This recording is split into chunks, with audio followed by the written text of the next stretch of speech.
Lou Osbu participe au 3e sommet mondial de l'économie islamique qui se tient à Istanbul du 3 au 6 juin sous le thème « Le capital dans l'économie islamique, structurer la richesse pour un développement durable ». La délégation de l'EOSBU est conduite par le président de l'EOSBU, le professeur Dr Amr El-Leiti, aux côtés de responsables et d'experts issus du monde islamique, afin d'examiner les moyens de renforcer le rôle de l'économie islamique dans le soutien au parcours de développement durable. La conférence de l'OCEON sur l'entrepreneuriat des jeunes a officiellement ouvert ses travaux à Istanbul avec la participation de ministres, de hauts responsables et d'experts des États membres de l'OCA. Le professeur Dr Amr El-Leiti, président de l'EOSBU, dirige la délégation de l'Union et participe aux discussions consacrées à l'entrepreneuriat, à l'innovation, à l'autonomisation des jeunes et au développement économique durable dans le monde islamique.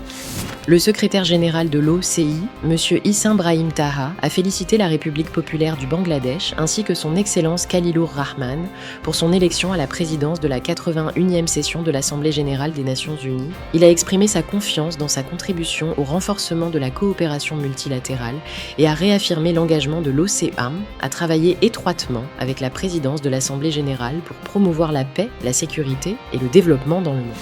Le ministère saoudien des médias a mis en lumière l'importante couverture médiatique internationale de la saison du Hajj 1447, soulignant les nombreux éloges adressés au royaume pour l'excellente organisation du pèlerinage et l'utilisation de technologies avancées, notamment l'intelligence artificielle et les drones, ainsi que les dispositifs sanitaires et sécuritaires complets ayant permis d'accompagner plus de 1,7 million de pèlerins venus du monde entier.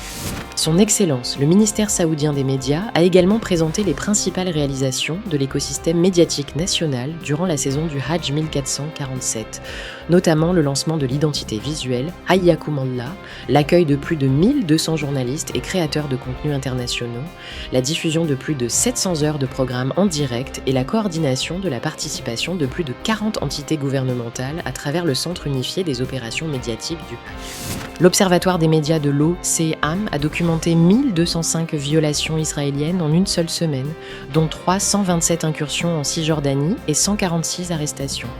Le rapport a également recensé 147 martyrs, 164 blessés, 94 attaques de colons et 10 nouvelles activités de colonisation, mettant en évidence l'escalade continue des violations à l'encontre du peuple palestinien. L'ICESCO a publié sa 5e série d'études spécialisées consacrée à l'enseignement de la langue arabe aux non-arabophones. Cette collection comprend 10 ouvrages académiques évalués par des pairs, rédigés par des chercheurs de 10 pays et portant sur des thèmes contemporains tels que l'enseignement à distance, l'intelligence humaine et le développement de dictionnaires bilingues, contribuant ainsi à l'avancement de la recherche et à la promotion mondiale de l'enseignement de la langue arabe. Son Excellence Ramzan bin Abdullah Al-Nouaimi, ministre de l'Information du Royaume de Bahreïn, a honoré le personnel de la chaîne Bahrain Sports Channel ainsi que l'équipe du studio d'analyse footballistique. Il a salué leur effort dans la production d'un contenu sportif professionnel et a indiqué que le studio avait réalisé 40 épisodes ayant renforcé l'interaction avec le public et contribué au développement des médias sportifs à Bahreïn.